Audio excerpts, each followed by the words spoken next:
Everyone. आज हम बात करने वाले हैं उन 8 भारतीय नेवी एक्स ऑफिसर्स के बारे में जिन्हें हाल ही में पश्चिमी एशिया के देश कतर की एक स्थानीय अदालत ने फांसी की सजा सुनाई है। आखिर क्यों कतर की अदालत ने इन भारतीय नागरिकों को फांसी की सजा सुनाई और ये सभी रिटायर्ड नेवी ऑफिसर्स कतर में क्या कर रहे थे, इन सभी पहलुओं पर हम चर्चा करने वाले हैं। इन सबसे पहले हम उन 8 भारतीय नौसेना एक्स ऑफिसर्स के बारे में जान लेते हैं, जिनमें captain Saurabh Vashishth, captain Virendra Kumar Verma, captain Navtej Singh Gill, commander Sanjeev Gupta, commander Suganakar Pakala, commander Pundurg Tiwari, commander Amit Nagpal और सेलर रागेश हैं। इन सभी ऑफिसर्स ने भारतीय नौसेना में लगभग 20 वर्षों तक बेदाग कार्यकाल पूरा किया है। इन सभी ने नेवी में ट्रेनर से लेकर अन्य महत्वपूर्ण पदों पर काम किया है। से एक कमांडर पुंदुर्ग तिवारी को वर्ष 2019 में प्रवासी भारतीय सम्मान से भी सम्मानित किया गया है। यह प्रवासी भारतीयों को दिया जाने वाला सर्वोच्च सम्मान है। सभी भारतीय नौसेना एक्स ऑफिसर्स रिटायरमेंट के बाद कतर में अल्दरा कंपनी में काम कर रहे थे।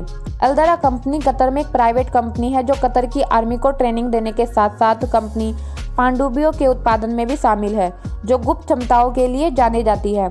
ऐसे में वर्ष 2022 में कतर के विदेश मंत्रालय को इन पर शक हुआ कि ये लोग पनडुब्बियों के तकनीक की जासूसी कर रहे हैं। इन सभी को पूछताछ के नाम पर हिरासत में लिया गया था।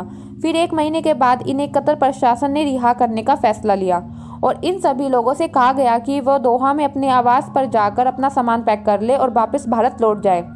लेकिन सामान पैक करने के तुरंत बाद ही 8 अगस्त 2022 को इन्हें फिर से जेल में डाल दिया गया और तब से ये सभी भारतीय नागरिक कतर की जेल में बंद हैं।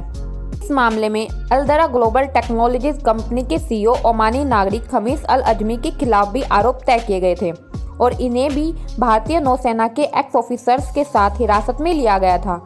लेकिन इसे नवंबर 2022 में जमानत मिल गई थी, परंतु भारतीय नागरिकों को 2022 से ही कतर की जेल में रखा गया है और 7 सुनवाई के बाद 26 अक्टूबर 2023 को इन्हें फांसी की सजा सुनाई गई है। और जिन आरोपों के कारण इन्हें फांसी की सजा सुनाई गई है वो आरोप अभी तक औपचारिक रूप से सार्वजनिक डोमेन में नहीं है।